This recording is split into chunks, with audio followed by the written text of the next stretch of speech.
These movements are not meant to diagnose or treat medical conditions. If you are having symptoms or pain, please visit your local chiropractor. This video is brought to you by Brewerytown Chiropractic. For this first movement, you will need to find a doorway, tree, pole, or piece of furniture on which you can lean. Bring your arm up to your shoulder height with your elbow bent to 90 degrees. Place your palm on the surface and step forward. You should feel a stretch underneath your collarbone. Be sure to check your elbow. Do not let it drop below your shoulder. Hold this position for 7 to 10 seconds on both your right and left arm. For our next movement, you will start standing next to the surface. Bring your arm above your head and behind the surface. Take a step forward. You should feel a stretch in your chest. For an added stretch, let your weight fall forward and down, 7 to 10 seconds each arm. Perform the same movement with your arm at your shoulder height. Step forward, and for added stretch, turn away to your opposite side. For our last pec stretch, drop your hand at waist height. Step forward, you should feel the stretch in your chest. For added stretch, push up on your toes and forward, 7 to 10 seconds each arm. Next, we will do some neck stretches. Start by sitting on your right hand. Let your shoulders start to loosen up and drop down. You may even start to feel a stretch in the right side of your neck. Let your left ear drop towards your left shoulder, and then turn your gaze up towards the sky. While keeping this gaze, pull back on your forehead. You should feel a stretch all through the front of your neck, collarbone, chest, and chin. We will complete a similar but different movement on the same side. Left ear to left shoulder, but this time turn your gaze down towards the ground and pull forward on the back of your head. You should feel this all in the back of your neck and shoulder blade. All of these neck stretches should be a 7 to 10 second hold.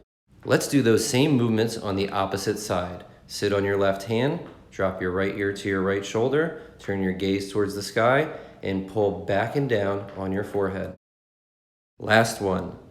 Sit on your left hand, right ear to right shoulder, turn your gaze down towards the ground. Pull down and forward on the back of your head. When setting up a proper chin tuck movement, there are a couple things we need to check. First, make sure you're seated, shoulders back and down, gaze forward. Do not let your head fall forward during the movement, and do not let your head roll backwards. The movement is a straight back retraction of the chin. You will do this movement 7 to 10 times.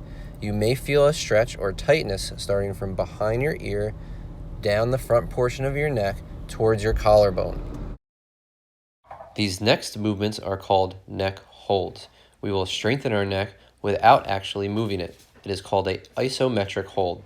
Think about when you do a plank.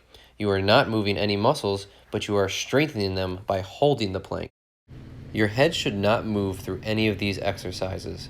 Instead of rotating your head to the right, place your hand on the right side of your head and try to move your head into right rotation, but resist it with your hand, not allowing your head to move at all. You want to do this to your maximum strength and hold for 7 to 10 seconds. Time for resisted lateral flexion. Do not actually let your ear fall to your shoulder. Hold your hand on the side of your head and try to move your head into lateral flexion, ear to shoulder, but resist it with your hand. Use your maximum strength and hold for 7 to 10 seconds. Follow this same protocol with forward flexion. Do not actually let your head fall forward. Resist forward flexion by holding your forehead 7 to 10 seconds. And now with extension. Do not actually extend your head backwards. Hold the back of your head and resist extension to your maximum strength for 7 to 10 seconds. Remember to do both right and left sides for rotation and lateral flexion. Now time for wall angels. This may be the single most important movement in all of our demonstrations. This movement involves your cervical spine, your neck muscles, shoulder blades, collarbones, rib cage, thoracic spine, core muscles, and lumbar spine. Because of the involvement in the multiple areas of the body, it is not only a great rehabilitation movement, but also a great assessment to see where your body is moving well and where it needs some improvement. When doing this movement, it is important not to hyperextend your low back and not to hyperextend your neck. In order to prevent these from happening, keep your chin down and in, and keep your core engaged so that your back does not hyperextend. Think about the curve in your low back becoming straight and getting tall. Really concentrate on bringing your core in and elongating your lumbar spine. Be patient with yourself. This seemingly simple movement can be very challenging, but it can be a great way to improve the movement throughout your body. Start by leaning back against the wall. Make sure the back of your head, your shoulder blades, and your glute muscles are touching the wall.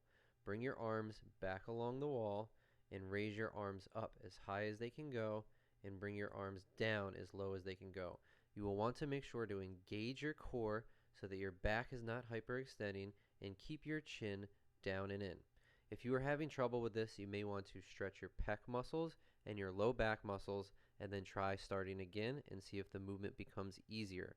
For an added challenge, bring your heels against the wall, keep the glutes, shoulder blades, and back of the head against the wall, and do the same movement.